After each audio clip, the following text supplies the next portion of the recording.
Hello students and all the viewers. उम्मीद है कि आप सब खैरियत से होंगे। आज हम डिस्कस करने वाले हैं मेरा यूनिवर्सिटी की एंट्री टेस्ट के हवाले से जो मैंने सैम्पल पेपर्स बनाए थे।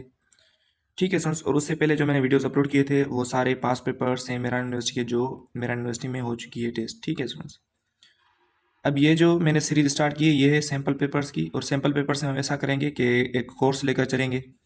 ठीक है, पहले मेरी कोशिश ये थी कि पहले जो हम इंटर के क्वेश्चन हैं फिज़िक्स के उन्हें हम डिस्कस करें, पूरी कंप्लीट सीरीज़ होगी। उसके बाद हम चलेंगे फर्स्ट ईयर में जितने भी क्वेश्चंस हो सकते हैं, ठीक है, मेरा यूनिवर्सिटी के हवाले से, फिर वो हम डिस्कस करेंगे। उसके बाद मैं आपसे कुछ मॉक टेस्ट आपको सोल्व करवाऊँगा, ठीक है, ओवरऑल चैप्टर्स की। तो उसके बाद हम वो सीरीज़ स्टार्ट करेंगे। ठीक है, तो आज हमारा सैम्पल पेपर्स के सॉल्यूशन का यानी फिज़िक्स के क्लास एक्स आई ये पहला वीडियो लेक्चर है, जिसमें आज हम जो स्टार्टिंग चैप्टर्स हैं इंटरमीडिएट के उनके जो भी क्वेश्चंस हैं फिजिक्स के हवाले से वो हम डिस्कस करेंगे। ठीक है, तो अगर आप बिना सब्सक्राइब किए देख रहे हैं तो डू सब्सक्राइब और बेल आइकन को भी हिट कर दीजिएगा ताकि मेरे अपकमिंग वीडियोस की नोटिफिकेशन आप तक पहुंच सके। ठीक है स्टूडेंट्स, तो स्टार्ट करते हैं आज के इस वीडियो लेक्चर को। क्लास एक्स आई इंपॉर्टेंट एमसीक्यूज में यानी सैम्पल पेपर्स के सॉल्यूशन में आपका पहला जो क्वेश्चन है वो है in Celsius scale 1 degree Celsius in magnitude is equals to. तो 1 डिग्री सेल्सियस फ़ारेनहाइट में कितने फ़ारेनहाइट होता है? 32, 16, 1.8 फ़ारेनहाइट या 0 फ़ारेनहाइट। ठीक है स्टूडेंट्स, तो अगर हम देखें कि 0 डिग्री सेल्सियस जो होता है वो 32 फ़ारेनहाइट के बराबर होता है, लेकिन ये है आपके पास 1 डिग्री सेल्सियस। ठीक है, तो 1 डिग्री सेल्सियस किसके बराबर होगा? तो आपका जो करेक्ट आंसर होगा वो होगा 33.8 फ़ारेनहाइट। ठीक है, नीचे मैंने फार्मूला भी दे दिया है, आप उस फार्मूला के थ्रू फाइंड भी कर सकते हैं। ठीक है, यहाँ में कोई ऑप्शन नहीं है, लेकिन 1 डिग्री सेल्सियस कहाँ किसके बराबर होता है? 33.8 फ़ारेनहाइट। ठीक है, अब क्वेश्चन नंबर 2 देखें। क्वेश्चन नंबर 2 है Fahrenheit and Celsius scale of temperature coincides at. तो यानी Fahrenheit scale and Celsius scale किस टेम्परेचर पर एक दूसरे के बराबर हो जाते हैं? ठीक है, तो यहाँ पे जो आपका करेक्ट आंसर होगा वो होगा -40 डिग्री। ठीक है, -40 डिग्री सेल्सियस बराबर होता है -40 डिग्री फ़ारेनहाइट के, यानी -40 पर Fahrenheit temperature and Celsius scale का टेम्परेचर हमेशा इक्वल हो जाता है। ठीक है, मैंने नीचे फार्मूला भी दे दिया है, आप उस फार्मूला से आप इस वैल्यू को फाइंड भी कर सकते हैं। ठीक है, उसके बाद थर्ड क्वेश्चन है volume of ideal gas at constant pressure becomes 0.8। ठीक है, तो वॉल्यूम जो है आइडियल गैस का कांस्टेंट प्रेशर पर यानी किस टेम्परेचर पर 0 के बराबर हो जाता है। ठीक है, तो आपका जो करेक्ट आंसर है जो हम चार्ल्स लॉ के थ्रू फाइंड करते हैं कि एब्सोल्यूट 0 केल्विन यानी 0 केल्विन पर, या हम अगर इसे सेंटीग्रेड में फाइंड करें तो वो होता है माइनस, जो मैंने नीचे नोट भी लिख दिया है, 0 केल्विन बराबर होता है -273 सेल्सियस, और वही 0 केल्विन किसके बराबर होता है? -460 फ़ारेनहाइट के। ठीक है, तो ऊपर देखें, ऊपर आपको जो एमसीक्यूज यानी क्वेश्चन हैं आपके पास ऑप्शन हैं सेल्सियस में। ठीक है, -273 डिग्री सेल्सियस बराबर होता है एब्सोल्यूट 0 केल्विन के, तो आपका डी ऑप्शन करेक्ट हो जाएगा। ठीक है स्टूडेंट्स, तो अगर फ़ारेनहाइट में ऑप्शन हो तो फ़ारेनहाइट में भी आप टिक कर सकते हैं, जो मैंने नोट लिख दिया है। उसके बाद आपके पास फोर्थ क्वेश्चन। अब फोर्थ क्वेश्चन है at temperature of 50 degree Celsius, यानी 50 डिग्री सेल्सियस अगर हम फ़ारेनहाइट में कन्वर्ट करें तो किसके बराबर होगा? 105, 60, 122 या 120। तो नीचे मैंने ये नोट में फॉर्मूला लिख दिया है। ठीक है, जो ऊपर मेरे आपको क्वेश्चन करवाया था उस क्वेश्चन को भी आप इस फार्मूला के थ्रू सोल्व कर सकते हैं। और ये भी 50 डिग्री सेल्सियस अगर आप कन्वर्ट करना चाहते हैं तो आप क्या करेंगे, इस 50 डिग्री सेल्सियस की जगह आप क्या रखेंगे? सी की जगह 50 रखेंगे, और सिंपली आप इसे सॉल्व करेंगे तो आपका जो करेक्ट आंसर आएगा वो आएगा 122 फ़ारेनहाइट। ठीक है स्टूडेंट्स, तो आपका करेक्ट आंसर होगा वो होगा ऑप्शन नंबर सी। ठीक है, तो ये फार्मूला आप याद कर दीजिएगा, इसे ही आप फ़ारेनहाइट का फार्मूला अरेंज करके बना सकते हैं। उसके बाद है आपके पास फिफ्थ क्वेश्चन। फिफ्थ क्वेश्चन है bimetallic thermostat works on the principle of. तो बायोमेटालिक थर्मोस्टेट जो है ये किसके प्रिंसिपल वर्क करता है? तो करेक्ट आंसर है आपके पास थर्मल एक्सपेंशन के, क्योंकि थर्मल एक्सपेंशन के तीन टाइप्स होते हैं, एक होती है लीनियर थर्मल एक्सपेंशन, सुपरफिशियल या एरियल थर्मल एक्सपेंशन, और एक होती है वॉल्यूमेट्रिक थर्मल एक्सपेंशन। यानी अगर एक ही यानी चीज़ में चेंज आए, अगर लेंथ में चेंज आ गई तो लीनियर। ठीक है, अगर एरिया में यानी 2 डायमेंशनल चेंज हो गई तो सुपरफिशियल हो जाती है, और अगर 3 डायमेंशन में चेंज हो गई तो वॉल्यूमेट्रिक। और जाहिर सी बात है हीट के देने से आपके पास या तो लीनियर एक्सपेंशन होगी, या तो सुपरफिशियल होगी, या तो वॉल्यूमेट्रिक एक्सपेंशन होगी। तो बायोमेट्रिक थर्मोस्टेट किसके प्रिंसिपल काम करता है? तो करेक्ट आंसर है थर्मल एक्सपेंशन। ठीक है समझ, तो यहाँ पे ऑप्शन नहीं है, लेकिन करेक्ट आंसर क्या होगा आपके पास? थर्मल एक्सपेंशन के। ठीक है सोर्स, और उसी थर्मल एक्सपेंशन में अगर आप देखें तो लीनियर एक्सपेंशन जो 1 डायमेंशनल में चेंज होती है ड्यू टू लेंथ, यानी लेंथ की चेंज होने की वजह से, तो वो लीनियर एक्सपेंशन कहलाती है। उसके बाद सिक्स क्वेश्चन है वो है coefficient of linear expansion depends upon. तो कोफिशिएंट ऑफ लीनियर एक्सपेंशन को हम अल्फा से डिनोट करते हैं, तो वो किस किस पे डिपेंड करता है? ठीक है सर, तो करेक्ट आंसर है टेम्परेचर पे। ठीक है, तो अगर टेम्परेचर आप बढ़ाएंगे तो जाहिर सी बात है चेंज भी ज़्यादा आएगी। तो टेम्परेचर के इंक्रीज होने से लेंथ में चेंजिंग आती है, चेंज हो जाती है लेंथ। तो coefficient of linear expansion depends upon temperature. उसके बाद 7th क्वेश्चन है the change in length per unit initial length पर kelvin rise in temperature is called. तो ये डेफिनेशन होती है चेंज इन लेंथ पर इनिशियल लेंथ पर केल्विन। तो ये डेफिनेशन होती है for the coefficient of linear expansion. ठीक है स्टूडेंट्स, तो आपका पास यहाँ पे करेक्ट आंसर होगा कोफिशिएंट ऑफ लीनियर एक्सपेंशन, और डी ऑप्शन करेक्ट हो जाएगा, नन ऑफ दीज। उसके बाद 8th क्वेश्चन है relationship between coefficient of linear expansion and volumetric expansion. तो volume expansion and linear expansion में जो कोफिशिएंट्स हैं उनका रिलेशन कैसा है? तो करेक्ट आंसर है option number B, beta is equal to 3 alpha. ठीक है स्टूडेंट्स, तो करेक्ट आंसर होगा वो होगा ऑप्शन नंबर बी, करेक्ट हो जाएगा। उसके बाद है आपके पास, क्योंकि अल्फा हम किसे डिनोट करते हैं? लीनियर एक्सपेंशन, और beta for the volumetric expansion. तो वॉल्यूमेट्रिक एक्सपेंशन का कोफिशिएंट यानी लीनियर एक्सपेंशन के कोफिशिएंट के यानी 3 टाइम्स होता है, beta is equal to 3 alpha. तो बी ऑप्शन करेक्ट हो जाएगा। उसके बाद 9th क्वेश्चन है amount of heat required to raise the temperature of 1 kilogram of substance through 1 kelvin. अगर आप किसी भी सब्सटेंस का टेम्परेचर इंक्रीज करना चाहते हैं, ठीक है, अगर वो 1 किलोग्राम सब्सटेंस है और 1 केल्विन का टेम्परेचर इंक्रीज करना चाहते हैं, तो उसे हम कहते हैं स्पेसिफिक हीट। ठीक है, तो ये स्पेसिफिक हीट की डेफिनेशन होती है, ऑप्शन नंबर सी करेक्ट होगा। उसके बाद 10th क्वेश्चन है the heat required to produce unit change in temperature of unit mass of substance. अगर किसी भी सब्सटेंस में यूनिट चेंज लेकर आते हैं, यानी यूनिट मास में यूनिट टेम्परेचर की चेंज लेकर आते हैं, तो ये भी एग्जैक्ट डेफिनेशन होती है किसकी? स्पेसिफिक हीट की, क्योंकि हमने ऊपर क्या लिखा है? 1, यानी 1 किलोग्राम में चेंज थ्रू 1 केल्विन। तो देखें 1 आप किसको डिनोट करते हैं? यूनिट, यानी यूनिट आपको 1 को डिनोट ही करते हैं।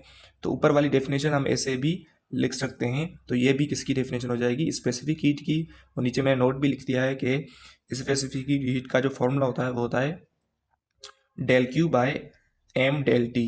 ठीक है, अगर आप इसका यूनिट निकालना चाहें तो यूनिट क्या होगा? Joule per KG kelvin. मास के लिए केजी और टेम्परेचर के लिए केल्विन, हीट के लिए जूल। तो joule per KG kelvin is the unit of specific heat. उसके बाद 11 क्वेश्चन है what is the unit of specific heat. तो ऑप्शन आप करेक्ट कर सकते हैं, option number A, joule per KG kelvin. Per KG, तो केजी जब ऊपर होगा तो माइनस को joule, KG inverse, kelvin inverse, A option correct हो जाएगा।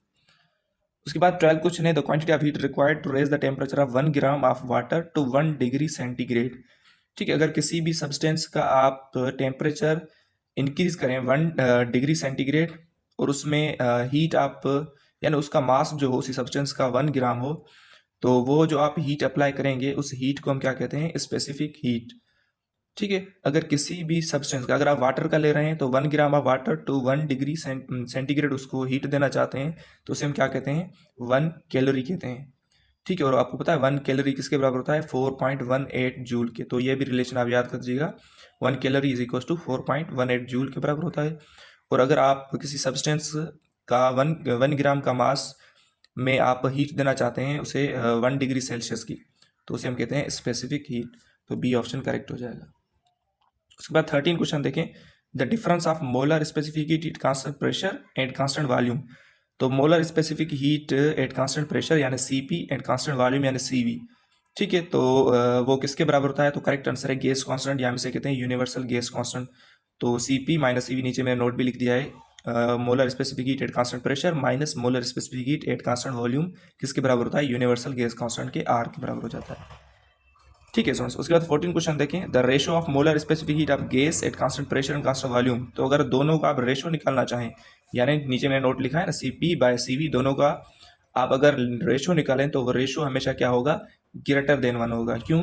क्योंकि CP, molar specific heat at constant pressure की वैल्यू हमेशा सीवी से ज़्यादा होती है। तो अगर ऊपर वाली वैल्यू ज़्यादा हो गई और नीचे वाली वैल्यू कम हो गई, तो हमेशा आंसर क्या होगा? ग्रेटर देन 1 ही होगा। तो आपका यहाँ पे जो करेक्ट आंसर होगा वो होगा ऑप्शन नंबर सी। उसके बाद 15 क्वेश्चन है which of the following about CP and CV is correct. तो कौन सा रिलेशन करेक्ट होगा? हमने रिलेशन पढ़ा है CP minus CV is equal to R, जिसे हम कहते हैं मेयर्स इक्वेशन। ठीक है, तो अगर आप ऑप्शन देखें तो ऑप्शन सी जो आपका बनेगा, ऑप्शन सी नहीं, option number D, CP is equal to R plus CV. अगर आप सीवी को इस साइड लेकर जाएंगे तो माइनस सीवी हो जाएगी, तो सीपी माइनस सीवी किसके बराबर होगा? आर के। तो एग्जैक्टली मेयर्स इक्वेशन बन जाएगी। ठीक है, तो आपका जो करेक्ट आंसर होगा वो होगा ऑप्शन नंबर डी। उसके बाद 16 क्वेश्चन है, the average translational kinetic energy per mole of an ideal gas is called, तो किसके बराबर होती है? तो एवरेज ट्रांसलेशन काइनेटिक एनर्जी का फॉर्मूला होता है 3/2 kT। ऑप्शन नंबर सी बराबर है, यानी करेक्ट आंसर होगा। 17 क्वेश्चन है, यूनिवर्सल गैस कांस्टेंट पर मॉलिक्यूल इज कॉल्ड। अगर आप यूनिवर्सल गैस कांस्टेंट को पर मॉलिक्यूल से डिवाइड करेंगे तो करेक्ट आंसर किसके बराबर होगा? बोल्ट्जमैन कांस्टेंट के। ठीक है, तो नीचे में नोट भी लिखा है कि बोल्ट्जमैन कांस्टेंट किसके बराबर होता है? R/Na। ठीक है, Na for the number of molecules and R for the universal gas constant. अगर आप दोनों का रेशियो निकालेंगे तो किसके बराबर होगा? बोल्ट्जमैन कांस्टेंट के बराबर हो जाएगा। तो ये रिलेशन आप याद कर दीजिएगा, बहुत ही इंपॉर्टेंट रिलेशन है। उसके बाद 18 क्वेश्चन है, root mean square velocity of gas molecule at absolute zero temperature. अब देखिए मैंने नीचे नोट भी लिखा है कि रूट मीन स्क्वायर वेलोसिटी जो है वो डायरेक्टली प्रोपोर्शनल किसके होती है? टेम्परेचर के। ठीक है, और स्क्वायर रूट ऑफ टेम्परेचर की। ठीक है, directly proportional to the square root of temperature. अगर आप temperature 0 kelvin, absolute zero temperature का मतलब क्या है? 0 केल्विन ले रहे हैं, तो अगर आप टेम्परेचर की जगह 0 रखेंगे और 0 को किसी भी चीज़ से डिवाइड करेंगे तो आंसर क्या होगा? 0 हो जाएगा। तो root mean square velocity at absolute zero temperature किसके बराबर हो जाएगी? 0 के बराबर हो जाएगी। तो डी ऑप्शन करेक्ट हो जाएगा। उसके बाद 19 क्वेश्चन है, बोल्ट्जमैन कांस्टेंट के डिफाइंस एट। तो बोल्ट्जमैन कांस्टेंट के की वैल्यू मैंने अभी आपको ऊपर बताई है, तो किसके बराबर होती है? R/Na, यानी यूनिवर्सल गैस कांस्टेंट को नंबर ऑफ मॉलिक्यूल से डिवाइड करेंगे तो आपको बोल्ट्जमैन कांस्टेंट की वैल्यू मिलेगी। तो आपका बी ऑप्शन जो होगा वो करेक्ट हो जाएगा। उसके बाद 20 क्वेश्चन है, if P is equals to P naught and V is equals to V naught, gas expands isothermally to P is equals to 3 P naught, then volume will be। अब देखें, अगर गैस एक्सपेंड्स हो रही है isothermally, isothermally का मतलब क्या होता है? टेम्परेचर कांस्टेंट हो।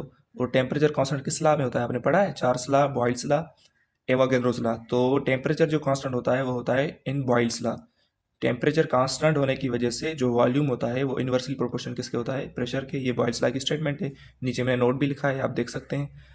अब देखें, उससे उसी फार्मूले के थ्रू हम एक फार्मूला जनरेट करते हैं, general formula P1V1 is equal to P2V2।